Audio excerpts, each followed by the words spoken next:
months later, Nancy's body was found on the side of the road by a cleaning crew. She had been dismembered and put into 3 black contractor bags. The medical examiner says she had been strangled. I just want to know why. If you could just tell me why. The Murder Accountability Project, which first raised the red flag about the deaths of these 51 women, says the pattern suggests a serial killer at work and that many of the women were prostitutes or drug addicts. Even if they were, number one, that's not true. But even if they were, they are human beings and they have a story to tell. Nancy was a daughter. She was a sister. She was a businesswoman. She loved life. And Nancy Walker was caring. 1 month before she disappeared, she worried about another young woman who was missing in California, Laci Peterson.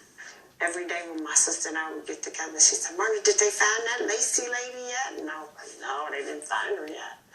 Little did we know, that we would be asking the same question about her. But unlike Laci Peterson, Nancy Walker's disappearance got precious little local media attention, much less the national headlines Peterson was getting. Why? Many have openly argued it's because the 51 murdered women, including Nancy Walker, are mostly black. We're the America's most unwanted. No one really wants to hear our stories. Why do you think that is? 1, because we're black, and 2, because we're women. We understand how people feel, and we want them to know that the detectives are out there, and they're doing the best of which they're capable to solve these crimes, and we're looking to do a better job of connecting with the community as well. Brandon Dinahan is the chief of detectives for Chicago Police.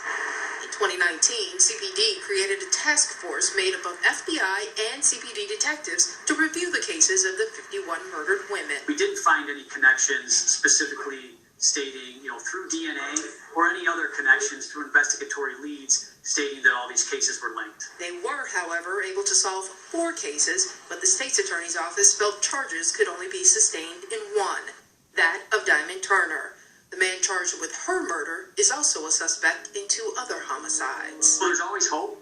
They're murder investigations, so they're never closed. Professor Fountain doesn't want this to be a story about race, but he says it's hard to ignore the obvious. And I am convinced that if there were 51 dogs that were killed in the city of Chicago, the city would be up in arms.